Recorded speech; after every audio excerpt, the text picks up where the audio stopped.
بدر کا مقابلہ اور حضرت برا رضی اللہ تعالیٰ عنہ کا شوق۔ بدر کی لڑائی سب سے افضل اور سب سے زیادہ محتمم بالشان لڑائی ہے، اس لیے کہ اس میں مقابلہ نہایت سخت تھا۔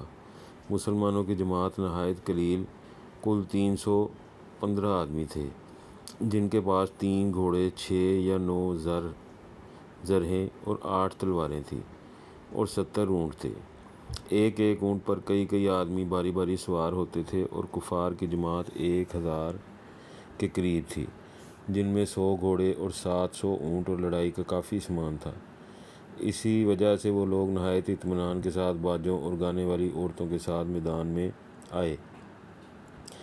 ادھر نبی اکرم صلی اللہ علیہ وآلہ وسلم نہایت متفکر کہ مسلمان نہایت کمزوری کی حالت میں تھے۔ جب حضور صلی اللہ علیہ وسلم نے دونوں جماعتوں کا اندازہ فرمایا تو دعا مانگی، اللہ یہ مسلمان ننگے پاؤں ہیں، تو ہی ان کو سواری دینے والا ہے، یہ ننگے بدن ہیں، تو ہی ان کو کپڑا پہنانے والا ہے، یہ بھوکے ہیں، تو ہی ان کا پیٹ بھرنے والا ہے، یہ فقیر ہیں، تو ہی ان کو غنی کرنے والا ہے۔ چنانچہ یہ دعا قبول ہوئی۔ ان سب باتوں کے باوجود حضرت عبداللہ بن عمر رضی اللہ تعالیٰ عنہ اور حضرت برا بن عازب رضی اللہ تعالیٰ عنہ دونوں حضرات لڑائی میں شرکت کے شوق میں گھر سے چل دیے۔ نبی اکرم صلی اللہ علیہ وآلہ وسلم نے بچہ ہونے کی وجہ سے راستے میں لوٹا دیا۔ یہ دونوں حضرات احد کی لڑائی میں سے بھی واپس گئے تھے، جیسا کہ پہلا قصہ میں گزر چکا۔ احد کی لڑائی بدر کی لڑائی سے 1 سال بعد ہوئی، جب اس میں بھی یہ بچوں میں شمار کیے گئے تو بدر میں بدطریق اولیٰ بچے تھے، مگر ان حضرات کا شوق تھا کہ بچپن ہی سے یہ ولولہ اور شوق دل میں جوش مارتا تھا، اور ہر لڑائی میں شریک ہونے اور اجازت ملنے کی کوشش کرتے تھے۔ حضرت عبداللہ بن رضی اللہ تعالیٰ عنہ بن عبداللہ بن ابی کا اپنے باپ سے معاملہ۔ سن 5 ہجری میں بنو المطلق کی مشہور جنگ ہوئی، بنو المستلق۔ اس میں ایک مہاجری اور ایک انصاری کی باہم لڑائی ہو گئی۔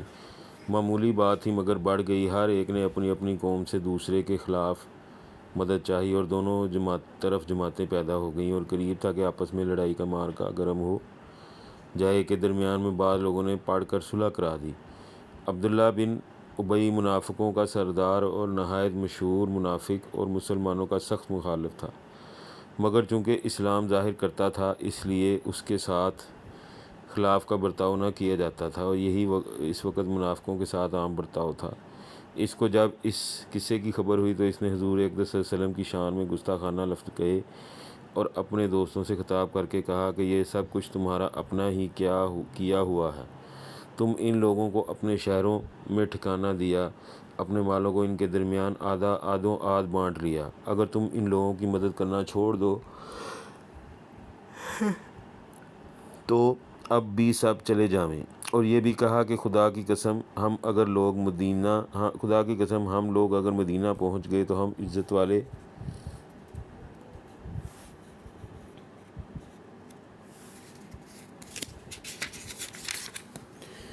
مل کر ان ذلیلوں کو وہاں سے نکال دیں گے۔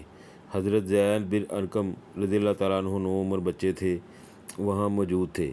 یہ سن کر تاب نہ لا سکے، کہنے لگے خدا کی قسم تو ذلیل ہے، تو اپنی قوم میں بھی ترچھی نگاہوں سے دیکھا جاتا ہے، تیرا کوئی حمایتی نہیں ہے، اور محمد صلی اللہ علیہ وآلہ وسلم عزت والے ہیں، رحمان کی طرف سے بھی عزت دیے گئے ہیں، اور اپنی قوم میں بھی عزت والے ہیں۔ عبداللہ بن ابی نے کہا کہ اچھا چپکا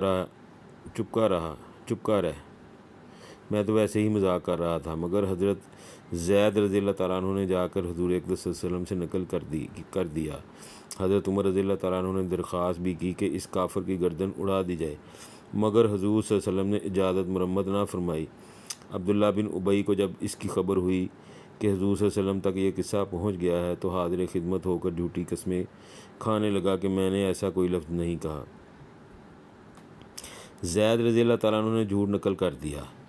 انصار کے بعد کچھ لوگ حاضر خدمت تھے، انہوں نے بھی سفارش کی کہ یا رسول اللہ صلی اللہ علیہ وسلم، عبداللہ قوم کا سردار بڑا آدمی شمار ہوتا ہے، ایک بچے کی بات اس کے مقابلے میں قابل قبول نہیں، ممکن ہے کہ سننے میں کچھ غلطی ہوئی ہو یا سمجھنے میں۔ حضور صلی اللہ علیہ وسلم نے اس کا عذر قبول فرما لیا۔ حضرت زید رضی اللہ تعالیٰ عنہ کو جب اس کی خبر ہوئی کہ اس نے جھوٹی قسموں سے آپ کو سچا ثابت کر دیا اور زید رضی اللہ تعالیٰ عنہ کو جھٹلا دیا تو شرم کی وجہ سے باہر نکلنا چھوڑ دیا۔ حضور صلی اللہ علیہ وسلم کی مجلس میں بھی ندامت کی وجہ سے حاضر نہ ہو سکے۔ بالآخر سورہ منافقون نازل ہوئی، جس سے حضرت زید رضی اللہ تعالیٰ عنہ کی سچائی اور عبداللہ بن ابی کی جھوٹی قسموں کا حال ظاہر ہوا۔ حضرت زید رضی اللہ تعالیٰ عنہ کی وقت موافق مخالف سب کی نظروں میں بڑھ گئی، اور عبداللہ بن ابی کا قصہ بھی سب پر ظاہر ہو گیا۔ جب مدینہ منورہ قریب آیا تو عبداللہ بن ابی کے بیٹے کا نام بھی عبداللہ رضی اللہ تعالیٰ عنہ تھا۔ بڑے پکے مسلمانوں میں تھے۔ مدینہ منورہ سے باہر تلوار کھینچ کر کھڑے ہو گئے اور باپ سے کہنے لگے، اس وقت تک مدینہ منورہ میں داخل نہیں ہونے دوں گا جب تک اس کا اقرار نہ کرے کہ تو ذلیل ہے۔ محمد صلی اللہ علیہ وسلم عزیز ہیں۔ اس کو بڑا تعجب ہوا کہ یہ ساجزادہ ہمیشہ سے باپ کے ساتھ بہت احترام و نیکی کا برتاؤ کرنے والے تھے، مگر حضور صلی اللہ علیہ وسلم کے مقابلے میں تحمل نہ کر سکے۔ آخر اس نے مجبور ہو کر اس کا اقرار کیا کہ واللہ میں ذلیل ہوں اور محمد صلی اللہ علیہ وسلم عزیز ہیں۔ اس کے بعد مدینے میں داخل ہو سکا۔